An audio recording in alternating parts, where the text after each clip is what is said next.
ఇంకేమన్నా అడగాలంటే అడగండి డైరెక్ట్గా. ఎందుకంటే ఒక సీఎం లాంటి వ్యక్తిని మనం డైరెక్ట్గా కలవడం అనేది చాలా కష్టం. అవును సార్. మనం ఏది చెప్పాలనుకున్నా మీడియా ముఖంగా చెప్పాలి. అవును సార్. ఈ వీడియో అతనికి షేర్ అయ్యే వరకు మనం మాట్లాడగలగాలి. అవును సార్. మేమైతే బ్రతకడం చాలా కష్టంగా ఉంటుంది మా లాంటి వాళ్ళము.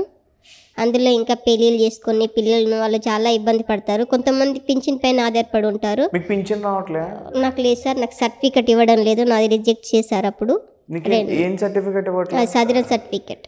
ఏంటండి అది? సదరం సర్టిఫికేట్ అని డిజేబిలిటీకి అంటే ప్రతి ఒక్క దివ్యాంగునికి ఒక సర్టిఫికేట్ గవర్నమెంట్ డిక్లేర్ చేసింది, సదరం సర్టిఫికేట్ అని. అది ఉంటేనే పెన్షన్ కానీ వాట్ ఎవర్ డిజేబిలిటీకి ఏమైతే ఎలిజిబిలిటీ పథకాలు ఉన్నాయో ఆ పథకాలకి ఎలిజిబిలిటీకి ఆ సర్టిఫికేట్ అని. అంటే మేము మీకు వస్తుందండి? మాకు వస్తుంది. ఓకే, ఎంత వస్తుందండి? ఇప్పుడు 4016 రూపీస్. మీకు వస్తుందా? మాకు వస్తుంది సార్. నాకు సర్టిఫికేట్ ఉంది, నాకు వస్తుంది. ఓకే, ఒక ఫ్యామిలీలో ఇద్దరికి ఇస్తారా ఒకరికి ఇస్తారా? అంటే ఎంతమంది అంటే తెలంగాణ ప్రభుత్వంలో కేసీఆర్ సార్ ఏమో ఎంతమంది ఉంటే అంతమందికి ఇచ్చేస్తా అని చెప్పాడు. నాకైతే వస్తుంది. మా మిస్సెస్కి లేదు సార్ సర్టిఫికేట్. అది ఆల్రెడీ కలెక్టర్ కూడా భూపాలపల్లి డిస్టిక్లో కలెక్టర్కు రెఫర్ చేశాము. 2-3 సార్లు లెటర్లు పెట్టాను. ఆయన ఇంతవరకు అసలు ఇది కొలిక్కి రావట్లేదు. ఫోన్ చేసినప్పుడల్లా రేపు వస్తుంది, మాపు వస్తుంది, హైదరాబాద్ సెర్ఫ్ ఆఫీస్కి వెళ్ళండి అని చెప్పేసి కబుర్ చెప్తున్నారు. అది అసలు వాళ్ళు తలుచుకుంటే గంటలు అయ్యే పని సార్ అది, కానీ తలుచుకోవట్లేదు. ఎందుకంటే డబ్బుల కోసమా దేనికోసమా అనేది మనకు తెలియదు. కావాలని డబ్బులు అడగట్లేరు, మాకు పోస్ట్ పోన్ చేస్తున్నారు. దానివల్ల చాలా ఇబ్బంది అవుతుంది సార్. ఇప్పుడు మన ఈ నుంచి ఇప్పుడు కాంగ్రెస్ ప్రభుత్వం ఇప్పుడు బస్ పాసులకు లేడీస్ మహిళలకు ఎట్లా ఫ్రీ అంటే సరే ఆమె ఆధార్ కార్డు చూపించుకొని రావాల్సి వస్తుంది. ఇప్పుడు అక్కడి నుంచి ఇక్కడికి రావాలంటే 1000 అయిపోతుంది ఖర్చు, ఆమెకు ఒక్కదానికి అయిపోతుంది. ఓకే, ఇప్పుడు నాకంటే హాఫ్ ఛార్జ్ కాబట్టి నాకు 500 అవుతుంది. ఇప్పుడు మహిళలకి బస్సు ఫ్రీ కదమ్మా? అవును సార్. అడిగారా కండక్టర్? నల్గొండ నుంచి ఇక్కడికి వెళ్ళొచ్చు, ఫ్రీగానే వచ్చావు కదా? ఫ్రీగానే వచ్చాం సార్. అడిగారా లేకపోతే? లేదు సార్, అడగలేదు సార్. ఫ్రీగానే వచ్చాం, కాకపోతే ఇబ్బంది ఎక్కడానికి. చాలా మంది ఎక్కుతున్నారు జనాలు, మేము ఎక్కలేకపోతున్నాం, నిలబడలేము. ఎవరన్నా మీకు ప్లేస్ ఇస్తారా అట్లా ఇబ్బంది? ఎవరు సార్?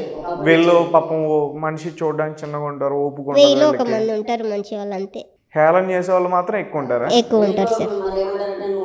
కాలు చేతులు మంచిగానే ఉన్నాయి కదా, నీకెందుకు ఇవాళ సీటు, నీదా సీటు అని అంటారు.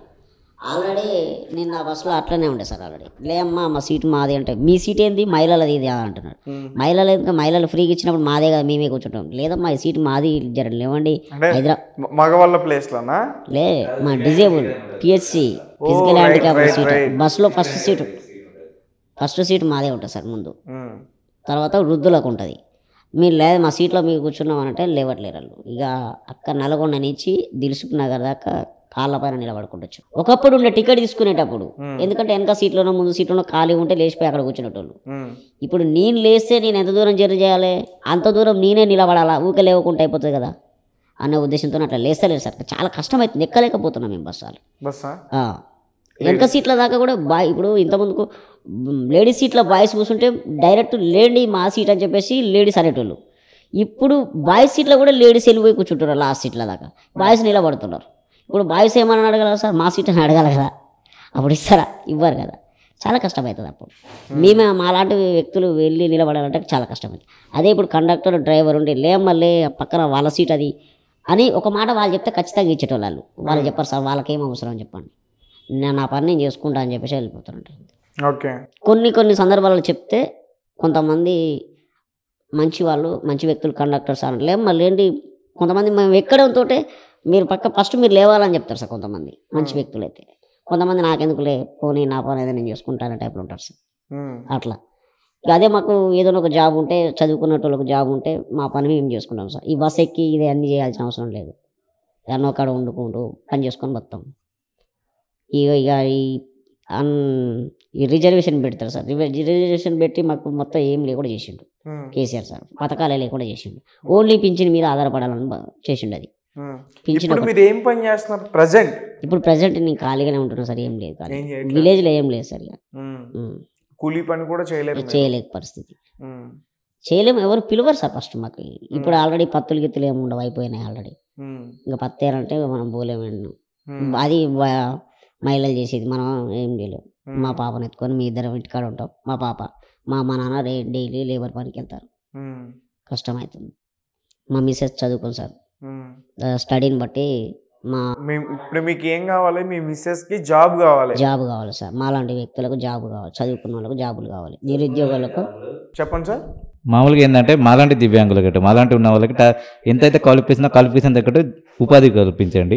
ఎవరైతే చదువుకునే వాళ్ళు ఉన్నారో అంటే 10th బంద్ చేసి ఇంటర్మీడియట్ డిస్కంటిన్యూ చేసిన వాళ్ళకైతే వాళ్ళకి ఏమైనా సెల్ఫ్ ఎంప్లాయ్మెంట్, ఎందుకంటే వాళ్ళకి ఒక టాలెంట్స్ ఉంది. ఇప్పుడు వాళ్ళు ఏమన్నా ఏదైనా ఉపాధి కావాలంటే ఇప్పుడు కిరాణా షాప్ కానీ ఏదైనా పాన్ డబ్బా కానీ ఏదైనా టీ స్టాల్ కానీ పెట్టుకోవడానికి సెల్ఫ్ ఎంప్లాయ్మెంట్ ప్రొవైడ్ చేస్తే మేము కాళ్ళ మీద మేము బతుకుతాం. మేము ఎవరి మీద ఆధారపడాలి మాకు కూడా ఇంట్రెస్ట్ లేదండి, కానీ మాకంటే ఒక సపోర్ట్ కావాలి. ఎందుకంటే ఎవరు కూడా పుట్టింది ఒక నిరుపేద కుటుంబంలో, మాకు ఇటు పేరెంట్స్ సపోర్ట్ లేదు, ఇటు సర్కిల్ ఫ్రెండ్స్ లేదు, రిలేషన్స్ లేదు. ఎలా మేము సర్వే కావాలి? మాకు కూడా ఉంటాయి కదండి ఆశలు, కోరికలు, మేము కూడా బతకాలి. రిలేటివ్స్ దగ్గర ఎలా ఉంటుంది మిమ్మల్ని చూసినప్పుడు? రిలేటివ్స్ అంటే తెలిసిన వాళ్ళైతే బాగుంటుంది, తెలియని వాళ్ళైతే అంటే బాగా దూర బంధువులు అయితే అంతే ఇక వీళ్ళని వేస్తారు, పట్టించుకోరు, అవన్నీ జరుగుతుంటాయి కామన్ అంతే, అవన్నీ పట్టించుకోవద్దు అంతే. ఇక ఇప్పుడు ఏనుగు వెళ్తే కుక్కలు మరుగుతున్నట్టు అనుకోవాలి అంతే, మనం ఏనుగులు అనుకోవాలి అంతే, సింపుల్ అంతే కదండి. సో ఫైనల్గా ఇప్పుడు మీకైతే మీ మిస్సెస్కి జాబ్ కావాలి. అవును సార్. సార్ మీకైతే ఎవరైతే దివ్యాంగులు ఉన్నారో వాళ్ళందరూ చదువుకున్న వాళ్ళకి సెల్ఫ్ ఎంప్లాయ్మెంట్. ఇప్పుడు మీలా ఉన్న వాళ్ళు సిగరెట్ కానీ మందు కానీ తాగితే ఇబ్బంది ఉంటుందా? ఉన్నదా? అందరు మనుషులానే ఉంటారా మీరు కూడా? ఏంటంటే ఇప్పుడు మీరు ఎగ్జాంపుల్ 2 గ్లాస్ వాటర్ తాగితే మీకు కడుపుంటే 1 గ్లాస్ ఫుడ్ ఎంత తింటారు? కూడా కొంచెం వేసుకుంటాం సార్. కడుపు నిండిపోతుందా? మీ ఒక అంటే మీ ఒక ముద్ద తీసుకుంటే మాకు సరిపోతుంది సార్. ప్లేట్ అన్నా మేము ముగ్గురం తినేసి, మీలాంటి పెద్దోళ్ళకి కొంచెం ప్లేట్ అన్నా సరిపోతుంది. ఫుల్ మీల్స్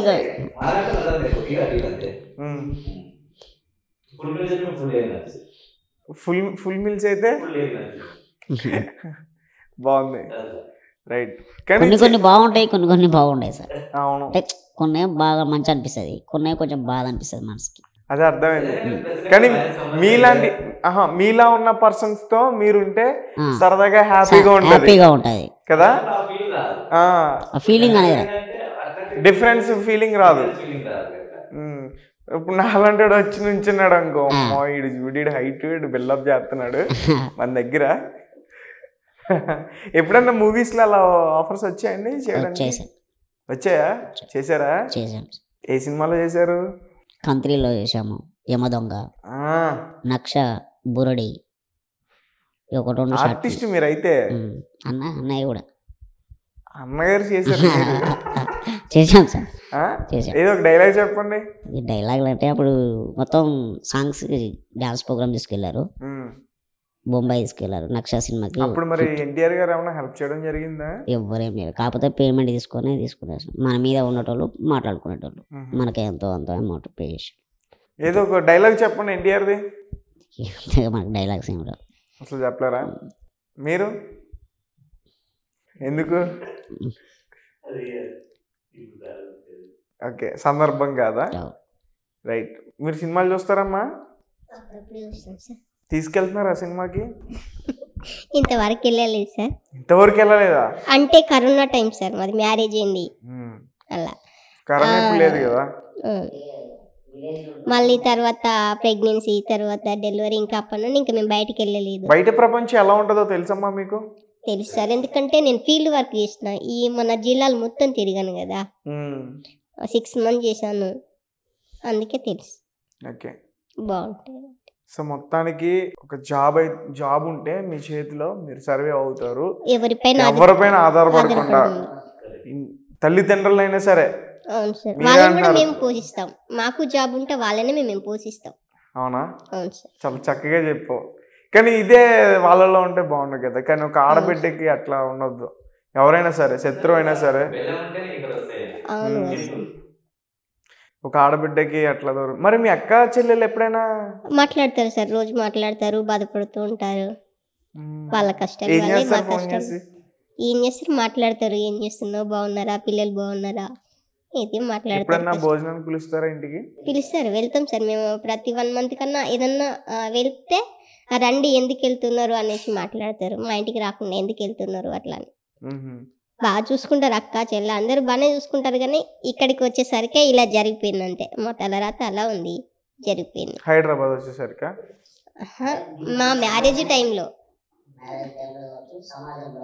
కానీ మీరు ఎప్పుడు కూడా కృంగిపోవద్దు, ఎందుకంటే బాధపడద్దు, హోప్ ఉంచండి, నమ్మకం ఉంచండి. ఎందుకంటే చూడండి, శివలాల్ గారు మీకు ఒక ఎగ్జాంపుల్. అండ్ ఇంకొక విషయం, మీ పాపను కూడా దృష్టిలో పెట్టుకోండి, ఓకేనా? తన జీవితం గురించి కూడా మీరు ఆలోచించండి, రైట్? సో ఇంకేంటి శివలాల్ గారు? నేనేం చెప్పాలండి. సార్ ఏం కారు సార్ మీది? గ్రాండ్ i10 అండి. Grand i10. చూడండి, మీ కారు ఉంది, నాకు కారు లేదండి. ఇప్పుడు మీకు i10 ఇలా i10 లేదా ఒప్పుకోండి, మరిగా నాకు కారు లేదు కాబట్టి. అదే మరిగా. ఓకే, సో మరి మీరు కార్ వేసుకుని వెళ్తున్నప్పుడు ఎట్లా అనిపిస్తుంది? రోడ్ మీద ఎవరన్నా చూసి ఎలా చూస్తారు మిమ్మల్ని?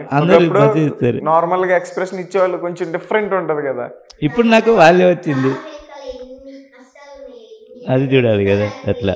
ఇప్పుడు నాకు ఇంత పేరు రావడానికి చేయడానికి ఒకప్పుడు ఒక మామూలుగా దివ్యాంగులకు ఉండుంటే ఈరోజు ఇంత పేరు రాకపోతుండే, అంటే ఇంత చూచకపోతుండే. నేను దాన్ని కష్టపడి సంపాదించి ఎన్ని దాన్ని అవరోధాలు అవన్నీ కష్టాలు పడి సాధించా కాబట్టి ఇంత పూర్తింపు. ఇప్పుడు నాకంటే ఒక వాల్యూ ఉంది కదా. అవమానాలు ఎక్కువ ఉన్నాయి మీ జీవితంలో? చాలా ఉన్నాయి. అది అవుతుంది అవమానాల్లో చాలా బెస్ట్, అది లెక్చరర్ అయితే బాగుంటుంది. ఇప్పుడు అది చెప్పండి, దీని తెలుగు కరెక్ట్ కాదు అది. అలా అది చేద్దాం నెక్స్ట్ ఇంటర్వ్యూ, డెఫినెట్లీ చెప్తాను, స్టోరీ మొత్తం చెప్తాను మీకు నేను. అవునా? సో కాలేజ్ డేస్లో ఎవరన్నా ఇష్టపడ్డారా? మమ్మల్ని ఎవరు ఇష్టపడతారండి? అందరికి ప్రభాస్లో, అల్లు అర్జున్లు కావాలి, మహేష్ బాబులు కావాలి, బాలంటీలు ఎవరు ఇష్టపడతారండి? అదిగో మళ్ళీ అలా అంటున్నారు. ఉన్న రిజర్వ్ అది. ఇప్పుడు సరే, సింపుల్ సింపుల్ తేజ గారు మిమ్మల్ని డౌట్ అడుగుతా, మీకు ఎలాంటి అమ్మాయి కావాలి చెప్పండి, సింపుల్ గా చెప్పండి.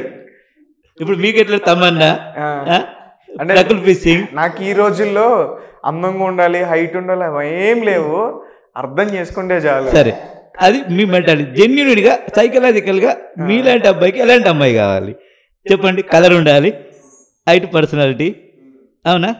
అందరికీ ఇప్పుడు అమ్మాయిలకి ఎట్లా మహేష్ బాబు, ప్రభాస్ అట్లా ఉంటారు, మీలాంటి అమ్మాయిలకి తమన్నా, రకుల్ ప్రీత్ సింగ్, ఇప్పుడు వచ్చిన పూజా హెగ్డే, లేటెస్ట్ హీరోయిన్స్ ఎవరెవరు ఉన్నారో, శ్రీలీల, సంథింగ్ అలాంటి వాళ్ళు కావాలి. దొరుకుతారా? ఉన్నారు, అట్లనే అల్లలు ఊహించుకుంటారు. దట్ ఈస్ అంతే, లైఫ్ అనేది అంతే. అది అడ్జస్ట్ అందరికీ మహేష్ బాబులకు దొరకరు, అందరికీ ప్రభాస్లు దొరకరు. That is the life. So okay అండి, మీతో ఇంటర్వ్యూ చేయడం, మీతో మీ విషయాలు షేర్ చేసుకోవడం అవన్నీ కూడా నాకు చాలా హ్యాపీ అనిపించింది. అండ్ నాకు కూడా కొంచెం బాధ ఉంది. సో మీ ప్లేస్లో నేనున్నా నేను అంతే బాధపడతా. నేను ఎందుకు ఇలా ఉన్నా, నాకే ఎందుకు ఇలా ఉన్నా, నేను కూడా అందరిలా హైట్ ఉంటే అందరిలాగా తిరిగేవాడిని, అందరిలాగా అన్ని సంతోషాలతో ఉండేవాడిని ఫ్యామిలీ మెంబర్స్తో. సో మీరు మీ ప్లేస్లో ఎవరున్నా అలాగే ఆలోచిస్తారు. అండ్ మనం ఏం చేయలేం, దేవుడు రాసిన రాత అది. సో చూద్దాం ఏమైద్దో ఈ జీవితంలో. సో మన లైఫ్లో కూడా అందరిలానే యథావిధిగా సాగాలి, అందరూ బాగుండాలి, అందులో మనం ఉండాలని చెప్పేసి నేను కోరుకుంటున్నా. అండ్ మీ అందరి ఫ్యూచర్ కూడా మంచిగా ఉండాలని చెప్పేసి మా ఛానల్ తరపు నుంచి కోరుకుంటున్నాం. Thank you so much. Thank you అండి.